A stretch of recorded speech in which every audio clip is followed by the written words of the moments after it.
سب سے بڑی نعمت انہوں نے زندگی کی تھی. اسی لیے قیامت کے دن سب سے پہلے زندگی کا حساب و کتاب پوچھا جائے گا کہ بتا تو نے ہماری زندگی کو کہاں استعمال کیا.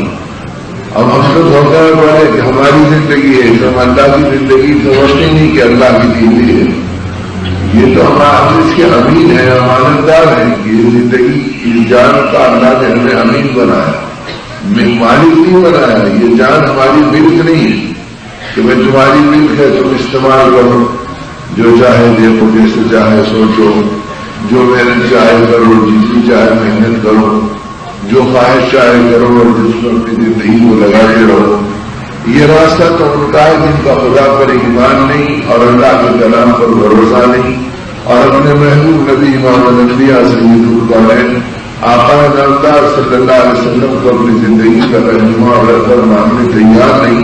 ان بے دین اور اسلام دشمن انسانوں کی زندگی کا راستہ ہے کہ وہ جان کو اپنی ملکیت سمجھے اور اپنی مرضی کے اوپر استعمال کرے. اور ایمان والوں کو کہہ دیا گیا ان اللہ اشتری من المؤمنین انفسهم واموالهم بان لهم الجنہ، کہ بے شک تمہاری جان کو اور تمہارے مال کو اللہ نے خرید لیا جنت کے عوض میں، اور جنت کے بدلے میں یہ بک گئی، اپنے سے اللہ کے ہاتھوں سودا کر لیا. ایمان والا وہ ہے جو اللہ کے ہاتھوں اپنا سودا کر دے، اور منافق وہ ہے جو خواہشات کے ہاتھوں اپنا سودا کر دے، اور کافر وہ ہے جو اللہ کی بغاوت کے ساتھ اپنی زندگی کو گزارنے کے راستے میں ڈال لے اور حرم کی خواہش کا خود بنائے اور اس پر اپنی زندگی کو قربان کرے. تو وہ راستہ تو بے دینوں کا ہے. قرآن نے ابتدائی اردو کے اندر مومن کی، منافق کی اور کافر کی اور بے دین کی تفصیل بیان کر دی تاکہ ایمان والے کو سمجھ میں آ جائے کہ جب اللہ نے ایک نعمت دی ہے تو اس نعمت کی قدر ہو کہ اللہ نے زندگی کی نعمت دی، اور ایسی نعمت دی کہ حدیث پاک کو فرمایا کہ مختلف قبل سے کہ دیکھو 5 چیزوں کو غنیمت جانو 5 چیزوں سے پہلے. اس میں کہا حیات کا قبل موتی، کہ حیات کو غنیمت جانو موت کے آنے سے پہلے. اس لیے کہ جب موت آئے گی تو آدمی کے لیے توبہ کا دروازہ بند ہو جائے گا، اور موت آئے گی تو آدمی کے لیے پھر اپنی زندگی کے اوپر نادم ہونے کا دروازہ بند ہو جائے گا، اور موت آئے گی تو عمل کا دروازہ ختم ہو جائے گا کہ آدمی عمل نہیں کر سکتا. حدیث بات نہ آتا جب آخرت میں وہ انسان جو نافرمانی میں زندگی گزارا ہوگا عالم برزخ سے جب اپنے انجام کو اور اپنے احوال کو اور آنے والے نتیجوں کو دیکھے گا تو اس کے نتیجے میں جو وحشت اس کے اوپر جاری ہوگی تو ہمارے احمد یہ کہ ہائے میں نے اپنی زندگی کو کہاں گزار دیا.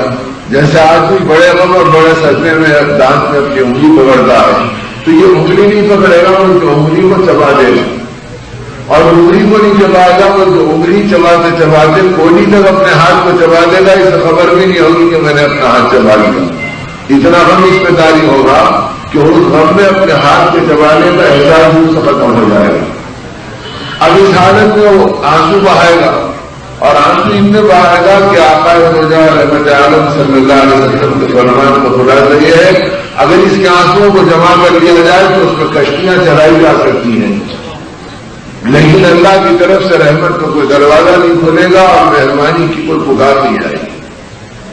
اور جب یہ آنسو اس کے ختم ہو جائیں گے تو اس کی آنکھوں سے خون کے قطرے کرتے ہیں، اور اتنے خون کے آنسو بہائے گا کہ اگر ان آنسوؤں کو جما لیا جائے تو خون کے آنسوؤں کا بھی سمندر بن جائے گا جن پہ کشتیاں چلائی جا سکتی ہوں، لیکن کوئی فرشتہ اس پہ رحم کھانے کو تیار نہیں ہوگا، اور یہ بے قرار اور بے چین ہوگا. اور یہ کہے گا مولا میں ایک بار چلے جاؤں. قرآن ان کی زندگی کی عکاسی کرتا ہے، ان بے دین انسانوں کے اس وقت کے جذبات کی ترجمانی کرتا ہے، اور یہ کہتا کہ جب یہ ان چیزوں کو دیکھیں گے مجرم لوگ کہ ان کا انجام کیا ہو رہا ہے تو اس وقت وہ پکار اٹھیں گے ربنا ابصرنا وسمعنا فرجعنا نعمل صالحا انا موقنون. اے ہمارے رب ہم نے اپنی آنکھوں سے دیکھ لیا اور اپنے کانوں سے سن لیا یہاں کسی کو پکار اور یہاں کی پریشانی. فرجعنا ایک بار تو ہمیں لوٹا دے دنیا میں نعمل صالحا انا موقنون. اب ہم ایسے نیک عمل کر آئیں گے کہ تیرے علاوہ کسی پہ یقین ہماری زندگی میں سایہ نہیں ڈال سکے گا. اب تو آپ ہی کی ذات عالی میں یقین نہ کرائیں، لیکن حقدار اشانوں کی طرف سے اس پکار کا کوئی جواب نہیں ملے گا. یہاں تک کہ جب یہ جہنم میں اپنے مقام کے اوپر پہنچایا جائے گا اپنے جرائم کے نتیجے میں، تو 500 برس تک یہ آگ کے فرش میں اور آگ کے بستر پر اور آگ کے پہاڑوں کے بیچ میں یہ دبا ہوا جلتا رہے گا، کیونکہ موت کا کوئی سوال نہیں ہوگا۔ اور آگ بھی وہ آگ جس آگ کا دنیا میں آدمی تصور نہیں کر سکتا۔ حدیث پاک میں آیا کہ دنیا میں جتنی آگ تم کو دکھلائی دے رہی ہے، خلاصہ ہے حدیث پاک کا ارشاد کا آپ کا نچوڑ ہے، جس میں آپ نے ایمان والوں کو سمجھایا کہ دنیا میں جو گرمی ہے، جو تپش ہے، جو سورج کی کرنوں اور شعاؤں کے اندر تماغت ہے، جو آگ کی بھٹیوں کے اندر جو آگ اور گرمی ہے، اور دنیا کے اندر جو شعلے بھڑک رہے ہیں، اور یہ جتنی آگ نظر آ رہی ہے، کہا کہ اس دنیا میں چونکہ آگ کی ضرورت تھی تو ہفتہ شام نے جہنم کی آگ کی ایک چنگاری نکلوائی، اور جہنم کی ایک چنگاری کو دنیا کے ساتھ سمندر میں 70,000 مرتبہ ہوتے لگوائے کہ اسے ٹھنڈا کرو۔ دنیا اس ایک چنگاری کی تاب نہیں لا سکتی، اور 70,000 مرتبہ ہوتے لگانے کے بعد جس ایک چنگاری کو دنیا میں پھینکا گیا، یہ پوری آگ اس ایک چنگاری کا نتیجہ ہے۔ تو آدمی سوچے کہ جہنم کی آگ، بھائی کہنا اور سننا، اللہ مجھے بھی ایمان اور ایمان کی حقیقت ہے، اور اللہ آپ کو بھی ایمان اور ایمان کی حقیقت و کمال عطا فرمائے کہ آدمی سے سوچے کہ بھائی کہنے کا آسان ہے، دنیا میں اگر اتنا مہنگی صاحب 500 روپے کھو گئے تو چہرے آدمیوں کے ایسے ہوتے ہیں جیسے جنازے کے پاس بیٹھے ہوئے ہیں، کھانا سامنے تو مزہ نہیں آ رہا، کیا ہوا؟ نہیں صاحب پاکٹ میں پیسے تھے، ادھر دیکھ رہا ہوں ادھر دیکھ رہا ہوں، پھر میں نہیں ادھر سے نظر نہیں آ رہا، اس لیے کہ ان دنیا کی کوڑیوں پہ آدمی کو یقین ہے، اس پہ مان لگی، اس پہ جان لگا، اس پہ تمنائیں لگی، اس پہ پسینہ بہا، اس پہ جوانی لگی، اس پہ زندگیوں کے ارمانوں کے منصوبے بنائے گئے، تو اب اس کی کمی کیوں پر آدمی حیرت پیدا ہو رہا؟ 500 چلے گئے، 5,000 لے گئے، یہاں چلے گئے، وہاں چلے گئے، اب اس کا ہم اتنا کہ رات میں سونے جا رہے تو وہی یاد آ رہی، نماز میں کھڑے ہیں تو اسی کی طرف تیار جا رہا، تلاوت کرنے بیٹھے تو اسی کو سوچ رہے ہیں، گھر میں جب تو 4 مرتبہ پھر نگاہیں ڈال کے دیکھ رہے ہیں کہ بھائی کدھر گر گئے۔ تو جن چیزوں کے اوپر آدمی کو یقین ہے وہاں تو یہ کیفیت ہوتی ہے، اور جنت اور جہنم جس کے اوپر ہمارے اس سے 100 گنا 1000 گنا زیادہ یقین کا ایمان ہم سے مطالبہ کر رہا ہے کہ دیکھو یہ اصلی زندگی ہے جو تم اس کے اوپر چلو، جس قرآن کو ہم سنے اور سنتے رہتے ہیں، اور جس قرآن پاک کو ہم پڑھے اور پڑھتے رہتے ہیں، یہ اللہ کا کلام ہم کو جنت اور جہنم کی تفصیلات بتا رہا ہے کہ لوگوں کو کیا حال ہوگا، زخم کے درخت کیا ہوں گے، کانٹے دار پھل کیا ہوں گے، ان کو اس میں ڈالا جائے گا تو یہ نافرمانوں کا اثر کیا بنے گا۔ اب 500 برس تک یہ چیخ رہا ہے، موت تو آئے گی، اور پھر خدا اس کے بدن کو پھیلا دیں گے، تکلیف کے بڑھانے کے لیے اس کے بدن کو پھیلا دیں گے۔ حدیث پاک کا خلاصہ یہ کہ جہنمی کے مونڈے سے لے کے گردن تک پہنچنے میں 500 برس کی عمر لگ جائے گی۔ ابھی کتنی وحشتناک ہوگا، کتنا حیبتناک بن جائے گا۔ دنیا میں خدا نہ خاص سے بیماری میں چہرہ کھل گیا، ایک آنکھ موٹی ہو گئی تو خاندان کاپنے لگتا ہے، بچے کرانے لگتے ہیں، خود مریض اپنے چہرے کو اپنے آئینے میں دیکھنے کے لیے تیار نہیں ہوتا، ڈاکٹر صاحب کیا ہو گیا، ڈاکٹر صاحب کیا ہو گیا، اب یہ انجیکشن سے کم ہو جائے، اس سے کم ہو جائے، یہ دوا دے دو، ہزاروں لاکھوں بے پناہ پیسہ جس کے پاس وہ بہانے کے لیے تیار ہے کہ بھئی یہ کیا ہو رہا ہے۔ لیکن وہاں پر آدمی کے اوپر کون رہن کھانے والا ہوگا، نہ کوئی ڈاکٹر ہوگا، نہ وہاں کا کوئی سکہ ہمارے پاس ہوگا، وہاں تو نیکیوں کے سکے کی چلن ہوگی، وہاں پر آدمی کے پاس کوئی مال کا سکہ کام نہیں دے گا آدمی۔ اب وہاں پر اس کی زندگی اتنی وحشتناک بن گئی کہ اس کے خالی مونڈے سے لے کے گردن تک کا فاصلہ اس کا 500 برس کی کہ مسافت کے برابر کا ہو جائے گا، تو اس کا پورا جسم کتنی بری حیثیت والا کتنا بڑا بن جائے گا۔ اور جب 500 برس اس حالت میں گزریں گے تو یہ چیخے گا اور کہے گا مجھے پیاس لگ رہی، مجھے پیاس لگ رہی، یہ اپنے پیاس میں شدت میں ہوگا، ہفتہ لگائیں گے کہ اسے پلاؤ۔ اب جب اس کو پلانے کے لیے دیا جائے گا تو وہ حمیم اور وہ چیز دی جائے گی پینے کے لیے، وہ جہنمیوں کا خون اور پین جو کھولتا ہوا ہوگا وہ لا کر اس کو دیا جائے گا کہ میں تیری پیاس کو پلانے کے لیے سے پی لیں۔ اب یہ بےکام ہوگا، کچھ بھی مل جائے گا تو میں اپنی پیاس کو تو بجاؤں، اور وہ کھولتا ہوا پانی اور کھولتے ہوئے جہنم کی یہ گندگیاں جب اس کے منہ میں پڑے گی تو اس کے کھولنے کے نتیجے میں اس کا نیچے کا ہونٹ لٹکے گا تو اس کے پیروں سے نیچے تک چلے جائے گا، اس کا اوپر کا ہونٹ لٹکے گا تو آسمانوں تک بلند ہو جائے گا۔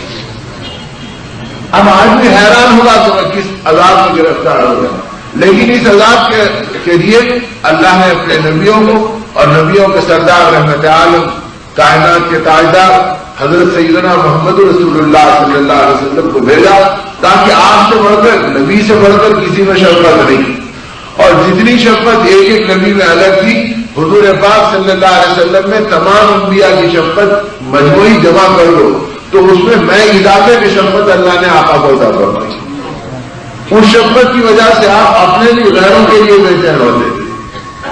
میں اپنوں کے لیے بے چین ہونا تو ہوتا ہی ہے، لیکن آپ غیروں کے لیے بے چین ہوتے تھے، اس لیے کہ شفقت کا وہ کمال درجہ آپ کو ملا تھا کہ ایک ایک نبی میں جو شفقت ہے، اور ہر نبی کی شفقت کا بھی آدمی اندازہ نہیں کر سکتا کہ کہاں تک ہے۔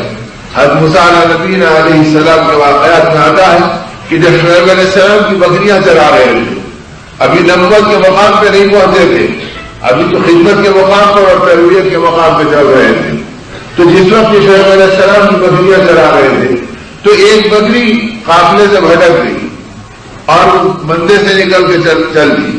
اب آپ اس کے پیچھے بھاگے کہ اسے پکڑ لو، اسے سنبھال لو، اسے لا لو، وہ آگے آپ پیچھے بھاگتے بھاگتے میل 1.5 میل بھاگ کر وہ تھک کے ٹھہر گئی۔ جب وہ تھک کے ٹھہر گئی اور ہانپنے لگی تو آپ اس کے قریب پہنچے اور اپنی لاٹھی کو پھینکا اور روتے ہوئے اس کے پیر دبانے لگے اور یہ کہنے لگے، ارے زندگی کی جان، تجھے مجھ پہ رہ نہیں آیا تو کم از کم اپنے پہ تو رہ مانا، اگر تو کانٹیوں میں پھنس جاتی، تجھے بھیڑیا کھا لیتا، تو اتنا بھاگی اس میں تیرا دم ٹوٹتا تو تیرا کیا حال ہوتا، تیرے پیر کتنے دیر دو گئے ہو گئے، یہ کہتے جاتے اور روتے جاتے، اور بکری کے پیر حضرت موسیٰ علیہ السلام دبائے جا رہے۔ اس کیفیت کو دیکھ کے بوڑھا راہب بیٹھا ہوا تھا، اس منظر کو دیکھ کے کہا آگے چل کے یہ آدمی اللہ کا نبی بنے گا۔ لوگوں نے کہا تمہیں کیسے پتا چلتا کہ نبی بنے گا؟ فرمایا نبی سے زیادہ مخلوق کی شفقت کسی کو نہیں دی جاتی، اتنی محبت جانور پہ کرنا یہ نبی کا ہی حوصلہ ہے، تو اور نہیں دے سکتا۔ تو یہ ایک موسیٰ علیہ السلام میں یہ شفقت تھی کہ وہ فرعون کے لیے بھی بے قرار ہے، وہ جانور کے اوپر بھی جانسار ہو رہے ہیں، وہ ایک ایک کے لیے بے چین ہو رہے ہیں۔ تو اگر موسیٰ علیہ السلام میں اتنی شفقت تھی تو ابراہیم علیہ السلام میں کتنی شفقت تھی، اور ابراہیم علیہ السلام میں کتنی شفقت تھی تو حضرت عیسیٰ علیہ السلام میں کتنی شفقت تھی۔ اس طرح لاکھوں انبیاء، ایک روایت میں آتا ہے کہ کم و بیش 2 لاکھ انبیاء آئے، اور ایک جگہ فرمایا کہ کم و بیش 1,24,000 سوا لاکھ کے قریب نبی آئے۔ تو ایک ایک نبی میں جتنی شفقت ہے تو سوا لاکھ نبیوں میں کتنی شفقت ہوگی؟ تو سوا لاکھ نبیوں کی شفقت اور محبت کو جمع کیا جائے تو اس میں اضافے کے ساتھ شفقت اللہ نے رسول اللہ صلی اللہ علیہ وسلم کو عطا فرمائی کہ یہ ہمارے آخری نبی ہے، نبیوں کے سردار ہیں، تو جتنی صفات ہر نبی میں ہے آپ جانیں اس صفات ہے تو سب سے زیادہ شفقت آپ کے اندر۔ اس شفقت کا نتیجہ یہ تھا کہ آپ بے قرار ہیں، پتھر مارنے والے میں بے قرار ہیں، مولا اسے معاف کر دیجیے، نہیں پہچانتا کہ میں تیرا نبی ہوں، اگر پہچان لیتا تو شاید یہ توبہ کر لیتا، حق کو مان لیتا، یہ کیسے جانتا کیا آپ میں جلے گا، یہ مصیبتوں کو انجام نہیں جانتا، آپ اسے بھی درگزر کر دیجیے، آپ اسے بھی درگزر کر دیجیے۔ آپ نے ہر ایک کے لیے معافی مانگنے کے راستے کو اختیار کیا اور ہر ایک کے لیے بے چین ہونے والی فکروں پہ اپنے آپ کو جلا، اس لیے کہ جیسے ہم اور آپ ایک دوسرے کو اپنی آنکھوں سے دیکھ رہے ہیں، معراج کے موقع پر دو جہاں کے سردار صلی اللہ علیہ وسلم نے ان آنکھوں سے جنت اور جہنم کو دیکھا، تو آپ اس جہنم کو دیکھ کر حیران تھے کہ یہ جہنم میں اگر میری امت پہنچ گئی تو اس کا کیا حال ہوگا، اور اللہ کے بندے پہنچ گئے تو کیا حال ہوگا، جس کی یہ کیفیت ہے کہ 500 برس تک آدمی چیخ رہا تو اس کو کوئی پرسان حال نہیں، اور 500 برس کے بعد وہ اپنی پیاس کا ذکر کیا تو اسے یہ پانی مل گیا۔ وہ کہا مولا بھوک سے تڑپ رہا ہوں، کھانے کی کوئی چیز دے دے، تو زقوم کے درخت کا وہ کانٹے دار آگ کا پھل دیا گیا جو آگ ہی سے بنایا گیا، جہنم کی آگ سے بنایا گیا، جس کو اس نے لے کر بھوک کی عادت کے منہ میں رکھ لیا تو وہ حلق میں جا کے اٹک گیا اور اس کے کانٹے باہر میں نکل گئے، نہ وہ پیٹ میں اترتا نہ وہ باہر جاتا، اور اس کی آگ کے انگارے اس کی جھنکار میں اور اضافہ کرتے چلے گا۔ تو میرے دوستو اسی لیے جتنا ایمان آخرت پہ بنا اور جتنا یقین جنت و جہنم پہ بنا اتنا دنیا کی بے رغبتی امت کے اندر اور ایمان والوں کے اندر آئی۔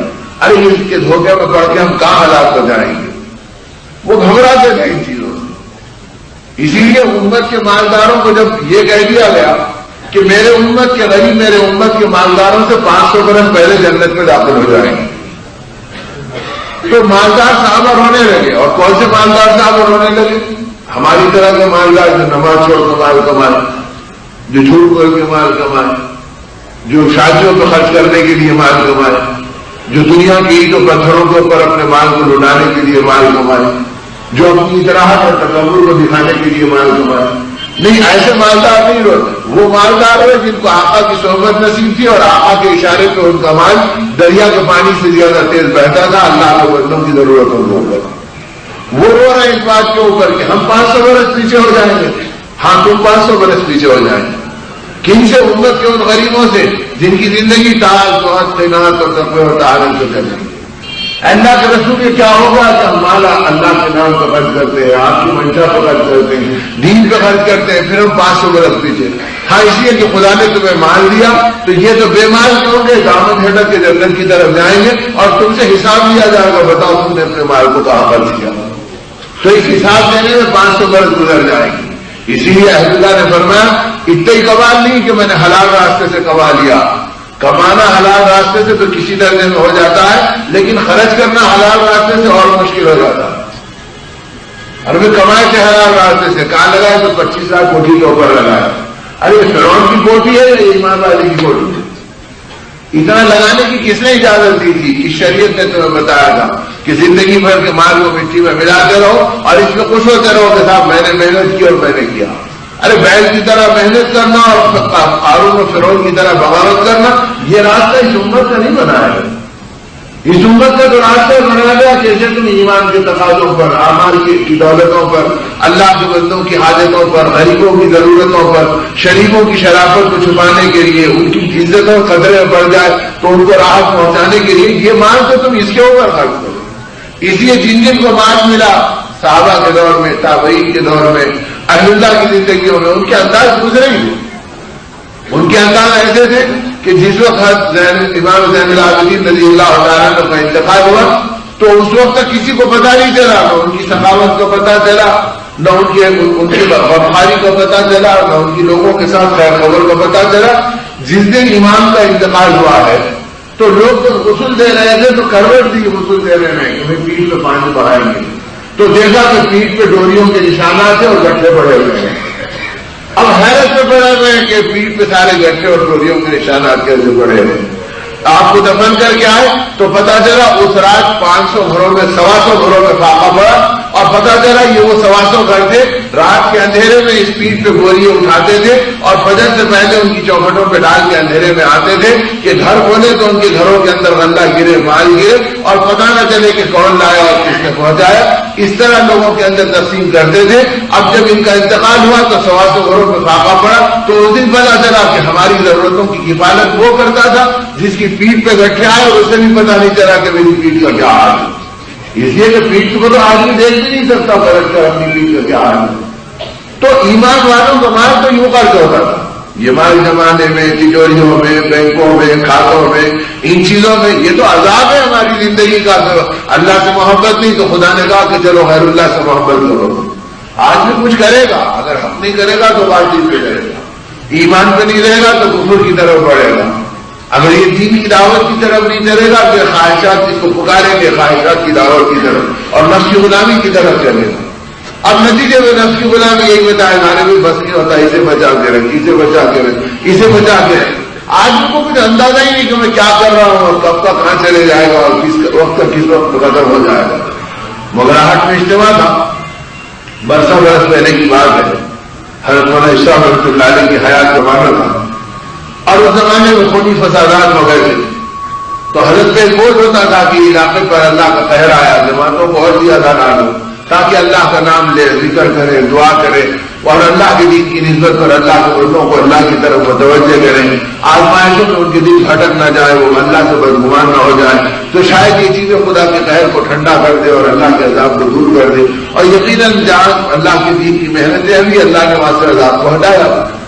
تو جب وہاں پہنچے تو وہاں اپنی آنکھوں سے دیکھنے والا دیکھ لیا کہ بھائی ریفیوجیز کے کیمپس لگے ہوئے ہیں اور لوگ اس کے اندر سینکڑوں کی تعداد میں ایک ایک جگہ پڑے ہوئے ہیں ڈیروں کے اندر. اب ایک سے جب ملنے کے لیے گئے تو بیچارہ ہچکیوں پہ آ گیا, اس کی ہچکیاں روتی نہیں.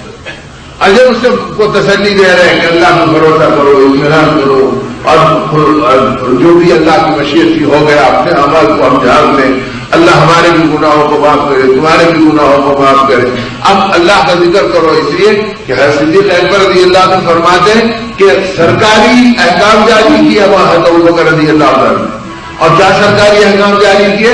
رعایا کو حکم یہ دیا کہ تم مخلوق کے تذکروں سے اپنی زبانوں کو بند رکھو اور خالق کے تذکروں میں اپنی زبان کو قائم رکھو, اور یاد رکھو مخلوق کے تذکرے مصیبتوں میں اضافہ کرتے ہیں اور خالق کا تذکرہ مصیبتوں کو دور کرتا ہے.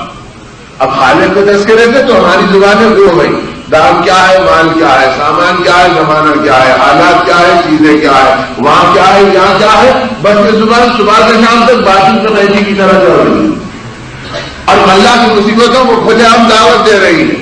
اس کے نتیجے میں دل کی دنیا اندھی ہو گئی, سینے ظلمتوں سے بھر گئے. اب رمضان جیسا برکت والا مہینہ آ گیا اور قرآن جیسی نعمت کانوں سے ٹکرا گئی, لیکن میرے حصے کی ہدایت کیا ہے مجھے نہیں معلوم. اور یہ کہا جا رہا اپنے حصے کی ہدایت مانگو اور اس ہدایت پر چلو. یہ وہ مہینہ ہے, ہدایت کا مہینہ ہے. شہر رمضان الذی انزل فیہ القرآن وہدی للناس.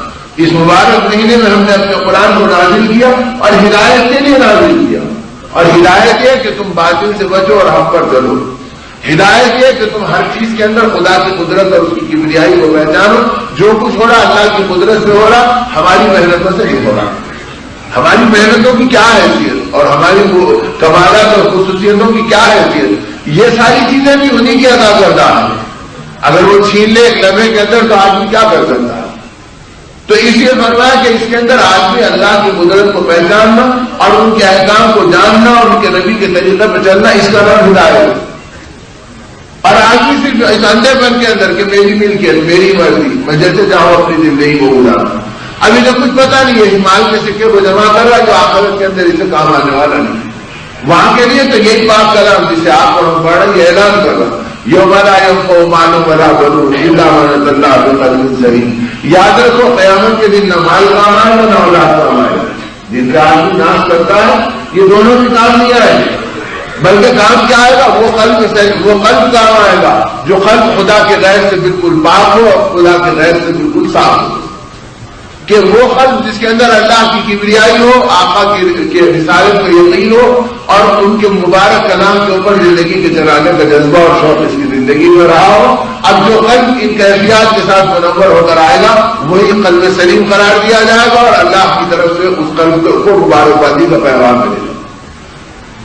تو میرے دوستو, اب آدمی اس اندھے پن میں چل رہا کہ اسے شعور ہی نہیں کہ زندگی اللہ کی نعمت ہے. ہمیں گائے کے لیے سب جانور جیسے روٹی کو تلاش کرتا ویسے میں مال کو تلاش کروں. تو یہ حیوانی تقاضوں کو پورا کرنے کے لیے زندگی نہیں دی گئی. یہ نعمت ہے, امانت ہے, اللہ کی نعمت ہے اور اللہ کی امانت ہے. ان اللہ اشتری من المؤمنین انفسهم واموالهم بان لهم الجنہ, کہ مومن کی جان کو اور مومن کے مال کو اللہ نے خرید لیا. تو مومنین وہ ہیں جو اللہ کے ہاتھوں بک گئے. اب بکی ہوئی چیز کو کون استعمال کر سکتا؟ بھئی یہ تو اللہ کے ہاتھوں بک گئی. اب گھر بیچنے کے بعد آپ استعمال کر سکتے, کپڑے کی دکان والا کپڑا بیچنے کے بعد میں لائیے صاحب میں اس کی کرتا بنا لیتا ہوں تو خریدنے والا خوشی سے دے دے گا.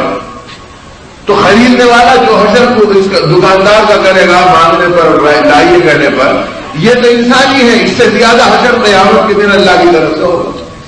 اس لیے کہا کہ تم اپنی طاقتوں پر, مال پر, راحتوں پہ ناز مت کرو. ایک ایسا دن آئے گا جس دن تم ہر چیز کی رنجی کے محتاج بنا دیے جاؤ. اب جس آدمی کے اوپر جہنم کی بھاپ لگ جائے وہ دنیا کے ساری راحتوں کو بھول جائے. اس سے پوچھا جائے گا, فرشتے اس سے پوچھیں گے, خالی جہنم کی کھڑکی کھولیں گے اور بند کر دیں گے. نہ اسے آگ لگی, نہ اسے نے جہنم میں داخل ہوا, نہ کچھ ہوا. اس سے پوچھا جائے گا جہنم کا ایک نظارہ دکھا کر, یہ بتا تو نے دنیا میں لذتوں کو کتنا پایا. یہ کہے گا میں اپنے رب کی قسم کھا کے کہتا ہوں کہ لذت نام کی چیز میں جانتا ہی. ایک تکلیف ساری لذتوں کو بلا دے گی, ایک بھاپ بلا دے گی. تو جہنم کے زخموں کا کیا ہوگا، وہاں کے کھولتے ہوئے پانی کا کیا ہوگا، وہاں کے انگاروں کا کیا ہوگا۔ اور یہ رمضان کے مہینے کو فرمایا کہ اس کے اندر تم جہنم سے پناہ مانگو اور جنت کو طلب کرو۔ یہ مہینے کا خاص عمل جو اس امت کو دیا گیا، اللہم انا نسألک رضاک والجنہ ونعوذ بک من سخطک والنار۔ اے اللہ تم مجھ سے راضی ہو جاؤ، مجھے جنت عطا فرما دے۔ اے اللہ آپ اپنی ناراضگی سے اپنی بنا میں لے لیجیے اور جہنم سے مجھے بچا لیجیے۔ آقا نے فرمایا کہ اس مہینے کے 4 خصوصی اعمال میں جو عمل یہ ہے کہ جن کے بغیر تمہارا چارہ نہیں۔ اس ارشاد کا حاصل یہ ہے کہ ایک تم جنت کو طلب کیا کرو، ایک تم جہنم سے پناہ مانگا کرو۔ جب رات دن ایمان والا قرآن سنے گا، ایمان کے تذکرے سنے گا، قرآن کا مذاکرہ اس کے کانوں میں آئے گا، کھانے پینے کو چھوڑ کر یہ اپنے دل کو خالی کر کر اللہ کی طرف متوجہ ہوگا، تو اس میں اپنے انجام کو سوچنے کا ایک جذبہ پیدا ہوتا جو 11 مہینے آدمی کو نصیب نہیں ہوتا۔ تو اس مہینے کی خصوصیت بتائی کہ تم جنت کو طلب کرو اور جہنم سے پناہ مانگو۔ ارے کیا جنت کے خوف میں ڈرا رہے ہو، للچا رہے ہو، کیا جہنم کے خوف سے ڈرا رہے ہو؟ بچوں مقدر میں ہوگا تو ہوگا۔ اگر اس میں متوکل ہوتے تو پھر دنیا کے ٹکڑوں میں ہماری جان نہیں لگتی۔ 2 روٹی کے لیے تو آدمی رات دن لگا دیتا، زبانوں کے تھوڑے چٹکاروں کے لیے تو زندگی جوڑ دیتا، تھوڑے مال کی کھڑکھڑاہٹ کی آواز سنا تو سارے جذبے اس کے ختم ہو گئے، اس کے پیچھے بھاگ رہا ہے۔ اور ایمان کی بات کو قرآن کہہ رہا ہے کہ یہ جنت ہے، یہ تجری من تحتها الانہار، جو تمہارے قدموں کے نیچے سے جنتیوں کے نہریں بہیں گی اور یہ لذتیں ملیں گی، یہ عیش ملے گا اور یہ عزتوں کے تاج تمہیں پہنائے جائیں گے، اور جہنمیوں کے ساتھ یہ عذاب ہوگا، یہ ماتم ہوگا، یہ مصیبت ہوگی، یہ قیامت کی طرح کے آنسو بہتے رہیں گے اور کوئی ان کا پرسان حال نہیں ہوگا۔ تو اب ان چیزوں کو آدمی سوچے کہ بھئی ان چیزوں کو اللہ کا کلام کہہ رہا ہے، نعوذ باللہ کوئی افسانے نہیں، کوئی خیالی تذکرے نہیں، کوئی آدمی کی وہم کی باتیں نہیں۔ جس کلام پر ہمارا ایمان ہے کہ اللہ کا کلام ہے، وہ اللہ کا کلام ہم سے کہہ رہا ہے کہ دیکھو یہ راستے ہے، یہ راستے ہے، یہ جنت کا راستہ ہے، یہ جہنم کا راستہ ہے، یہ اصحاب الیمین ہے، یہ اصحاب الشمال ہے۔ قرآن کہہ رہا کہ تم ان کو دیکھو کہ اصحاب الشمال کون ہے اور اصحاب الیمین کون ہے۔